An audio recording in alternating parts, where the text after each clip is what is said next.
Hello, everyone.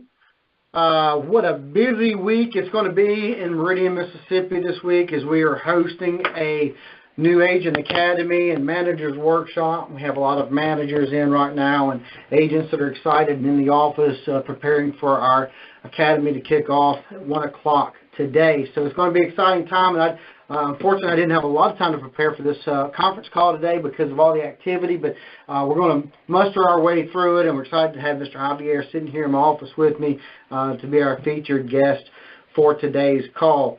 I just want to give a quick devotion this morning, and it's something that all of us, especially those that are extremely successful in our industry, experience on a daily basis, weekly basis, day in and day out. It's hard work. So I've got a short devotion. It's not one I wrote, but it's a great one that I read, and I want to share it with you. One of the driving forces behind Western prosperity was the Protestant work ethic, which attributed value and virtue to the hard work and self-discipline. Our society, though, continues to slip more toward entitlement, in which people believe they deserve something for nothing. The Apostle Paul reminded us we have to work hard, and we have to work hard at it. After the fall of Adam and Eve in the Garden of Eden, God passed out consequences. To Adam he said, "Cursed is the ground because of you. In pain you shall eat of it all the days of your life. Thorns and thistles it shall bring forth to you, and you shall eat the plants of the field. By the sweat of your brow you shall eat bread." That's in Genesis 3:17. A consequence of sin is that hard work is toil. The ground is cursed, filled with thorns, thistles, and weeds, and work is painfully sweet and laborious. That's why we call it work. The difficulty of work is part of the judgment for sin. Yet while work is cursed and twisted, hard work is honorable. Paul alluded to this in 1 Thessalonians 2:9. "For you remember, brothers, our labor and toil. We work night and day, and we might not be a burden to any of you while we proclaim to you the gospel of God." Paul worked hard day and night. Working hard and coming home tired is honorable. That doesn't mean every job is fulfilling. The concept that you should have a job that perfectly fits your talents and passion can undermine the satisfaction you find in work. No one loves every part of their job. Yes, some jobs directly enrich people's lives, which can feel gratifying, being a painter, teacher, heart surgeon.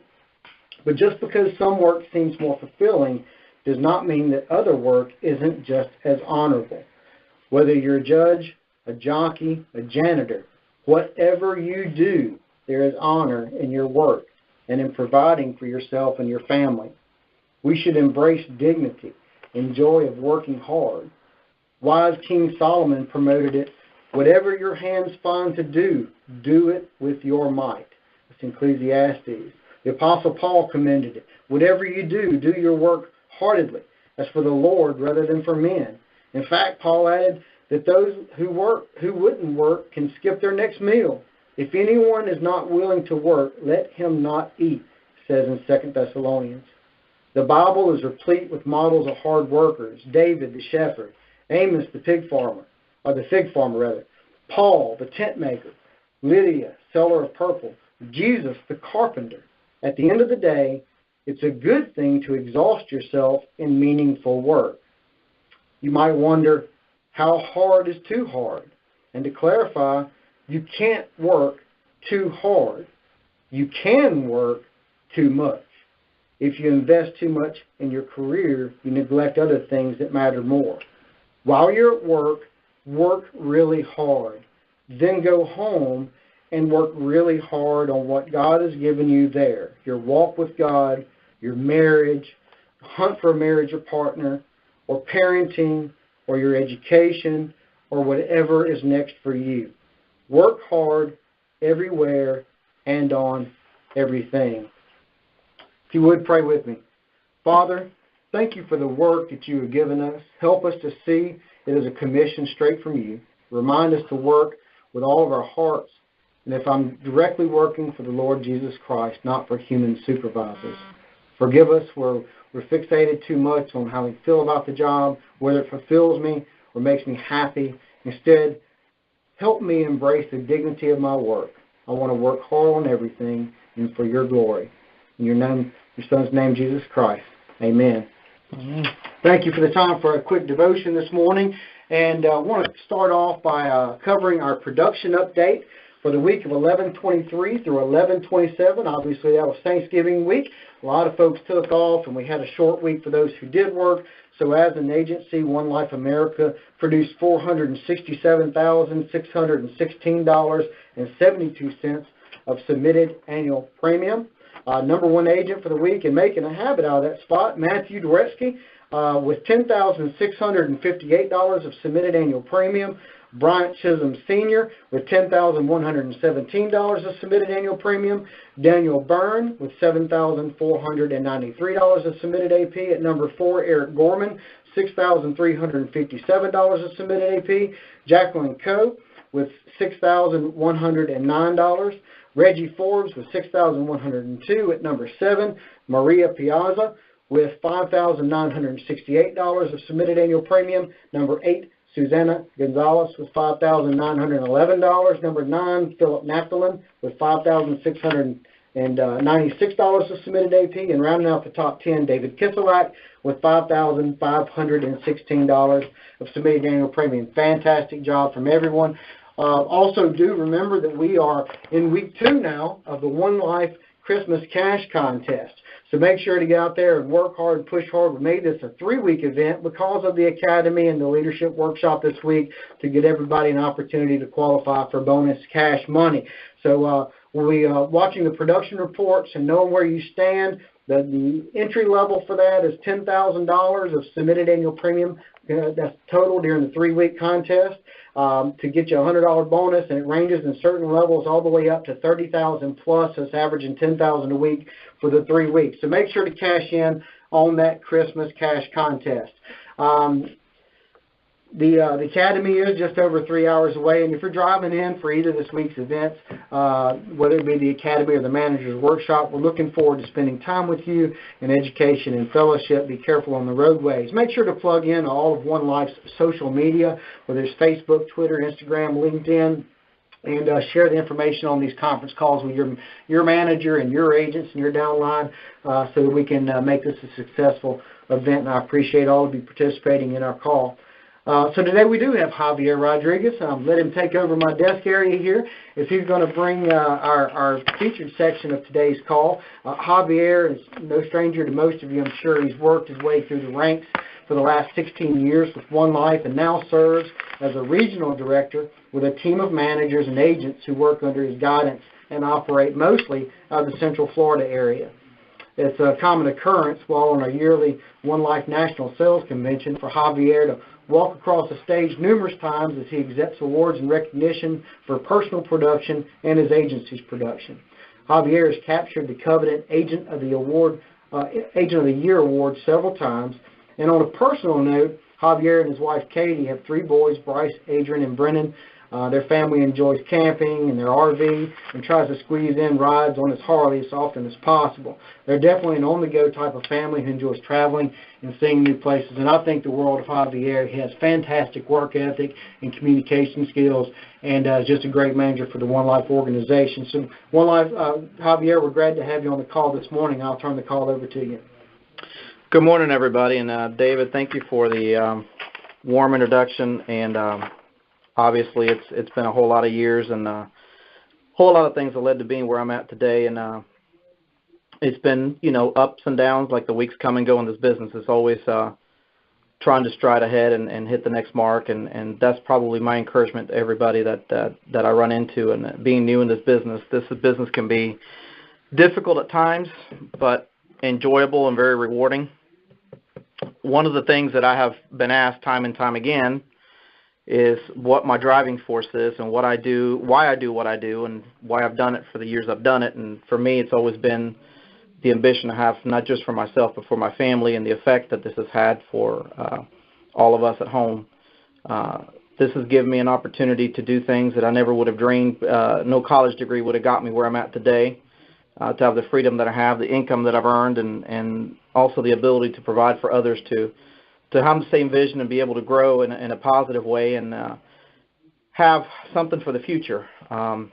So on that note, a little bit about me, because I'm one of those that was never college driven. So maybe not something I encourage to my kids. School is always a positive thing, and getting a degree, no harm there, and encourage everyone to stay on that track if that's the way that God has planned for you to travel. But for me, it just wasn't it, and I was never a classroom type of kid. But I did what I had to do to get by, and I did well when I tried. But I was always a people person. I always liked to be independent, and this business has provided me the ability to do that for the last 16, going on 17 years, and I've never looked back. This has been a good run for sure. Generate basically the stream of income that I've generated here, it has been basically, for me, the ability to get out and see people on a daily basis. And I always tried to have a game plan. That's always been my thoughts is, if you get up in the morning and you have a direction to run in, you have the ability to build a better day, a better week, and obviously the year kind of falls into place based on your ability to do that.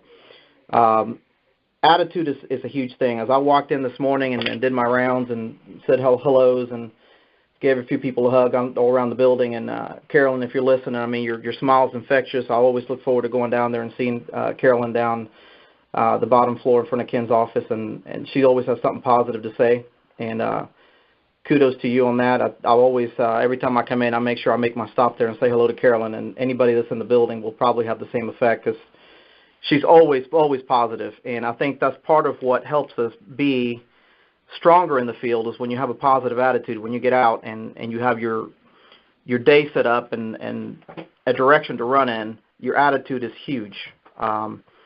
And always have that attitude check.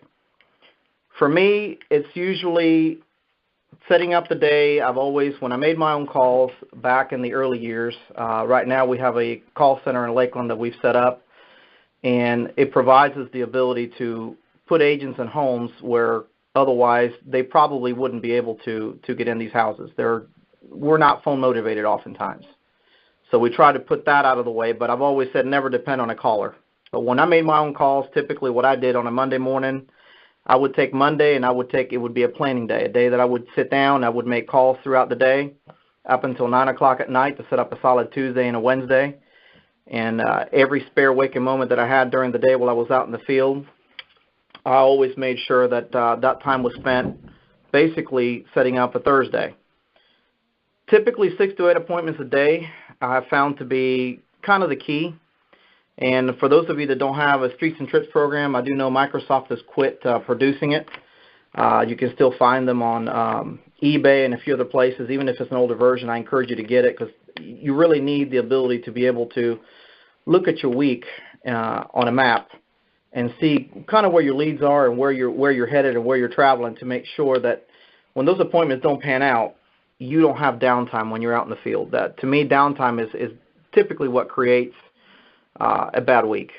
You have to have a game plan when you get out there.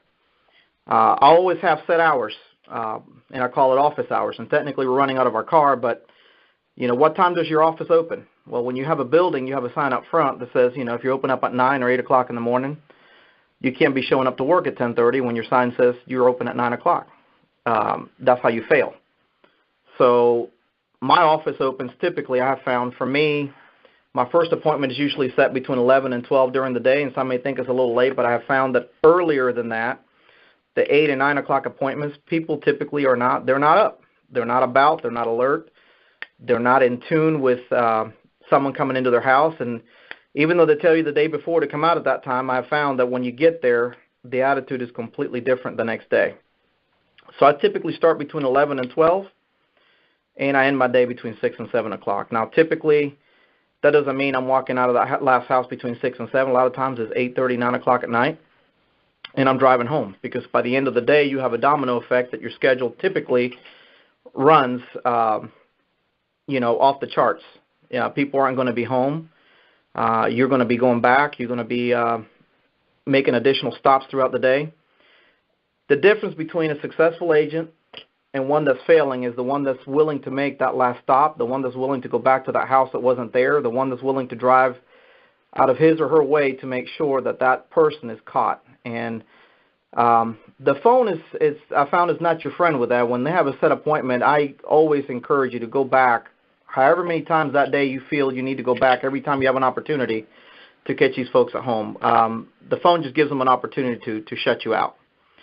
So that striding and making that additional attempt to catch that individual, you never know where that big application is sitting and what's going to turn your day around. Appointments don't always pan out. People don't always do what they say they're going to do. Depend on yourself, not on anyone else. Don't depend on an appointment setter, depend on the call center. Those are good tools to have, and we have those options in our office, particularly for the agents that we have there, because I found that it is helpful, and it does help us keep agents that are not really in tune with the phone thing yet. But, I mean, in time, I encourage everybody to learn how to do things themselves. That way you're not depending on somebody else that may or may not have the same, intentions as you do. They're doing their job, but if you want to grow and you want to build a team and you want to make sure that you have the production that it takes throughout the year, you've got to be able to have a game plan for yourself that's going to get you the results that you want to have. Where else can you go and build an agency without the expense of it? And that's one thing that One Life has provided for me. Most agencies don't grow, and typically that's because of the cost involved in growth. The cost of leads, the cost of an office building, secretarial expenses, equipment. If you plug in and you have the right intentions and you come in here, you have the ability to build something for yourself that you wouldn't otherwise be able to do on your own. The lead system that is here is second to none. It's not perfect, and nothing's ever perfect, but you have the ability to make things work when you have the foundation already laid for you. And One Life has provided that for me and for a variety of my agents over the years, and I think to me it's been the key in the success that I've had. Beyond the work ethic and beyond the schedule that I run, having the set days that I run, my field days are Tuesdays, Wednesdays, and Thursdays. I've never changed that over the years. I have found that the successful agents that we had back when I first started many, many years back, that's typically the schedule that they ran, and it worked for them, and I have no reason to think it wouldn't work for me. I'm a believer that if you can do it, I can do it as well. Plugging in was a key factor for me, being able to plug in and be a part of what was going on in my office. And I think all too often we get out in the field and we get lost. You start bumping into walls and not communicating with your upline and your managers. And for those managers that have agents, if you lose track of your agents and where they're going and what they're doing and what help they need, they get lost as well. We all need that encouragement once in a while and the ability to be able to plug into someone that continues to give us positive energy throughout the day.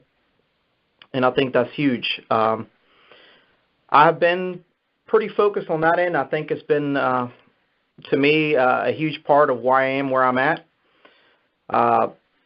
Success is basically, it's infectious. I think when you surround yourself with people that are doing a job and doing it well, and you become part of what they do, it definitely in turn helps you see the future for yourself. And I did that when I was here. I probably drove them crazy because I was in the office pretty much every minute that I could spend, and I got surrounded myself with the people that were around me that were doing the job and doing it well, and it was 20 questions a minute. And I find that the most successful agents that I've had, that I've hired over the years that I've been, typically that's been their attitude. They want to know how to get around and get over certain rebuttals, what kind of schedule we run, how many hours we're out in the field. It's huge to be able to plug into that. So take advantage of your, the people around you. Take advantage of your office. Take advantage of any help that can come your way. But if you don't ask, you don't ask, you don't get. Be aware of what's out there. And plug into the conference call. Plug into the meetings. If you have not been to an academy, I have agents that have not been to an academy. I encourage getting them here. I have in the past, rented vehicles and driven up here with, 15, 16 brand new recruits, because I think it's important for them to plug into what's here. They need to see the roots of who we are and what we are and how we got to where we are. And the office here is huge for that, because they provide an itinerary that, to me, is second to none as far as training goes. be able to see where the leads are coming from, the people that process their business, the background that is here. It's a big help to be able to move forward and be able to have a successful career. You have to be able to plug into what's around you. And for me, that's been what's got me here. It's been a huge help.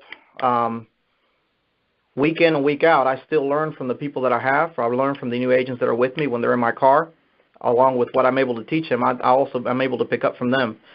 And I think the biggest thing is attitude.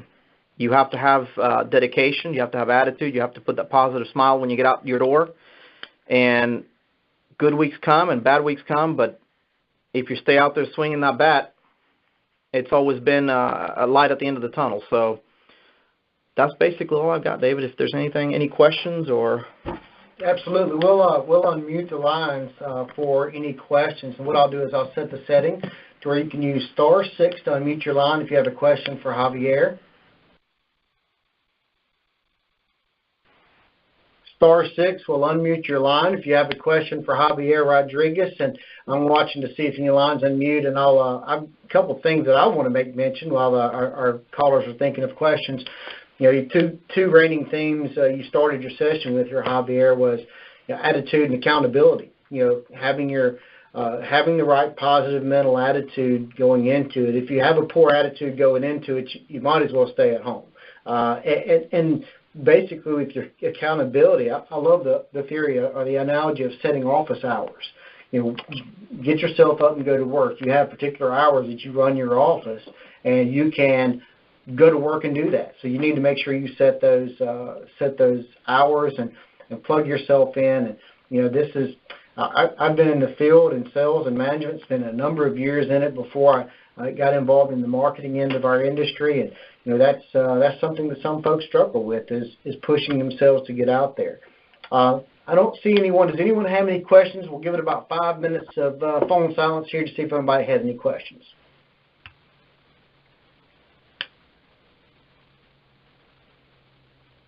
Well, I think you did a thorough job, Mr. Javier, and I appreciate you, driving all the way from Central Florida to Meridian, Mississippi, and bringing agents and managers with you for this event. They've been around the building. I've got to meet some of the managers for the first time, and some of the new agents in with Javier, and the building will be filling up shortly. So we're going to cut the call off today, but I want to leave everybody with a quote from Muhammad Ali, one of the greatest boxers who ever lived. And since we are entering a training session for our career here at One Life this week, I thought it was fitting. And even Javier mentioned that he learns from his agents. Muhammad Ali said, "I hated every minute of training, but I said, don't quit, suffer now, and live the rest of your life as a champion." Now, I know that everyone who will enter this classroom today or our manager session tomorrow is 100% completely excited, even though they should be. However, invest in your success in your career by being part of all the training and educational sessions that you can, whether it be in a classroom, online, these conference calls, in an office setting, or in the seat of someone's car for field training. Use the resources that you've been afforded every chance you get. And don't be mistaken, and don't drink your own Kool-Aid and think that you know it all. I surely don't. I learn in my job role every day. I study. I try to advance myself. Javier said he learns from those agents that he's out training. So as you train and share, you can learn just as well. So thank you all for taking time to join our call. We'll go ahead and wrap it up today. But thank you again, One Life, and have a great week. We'll see you next Monday on the call.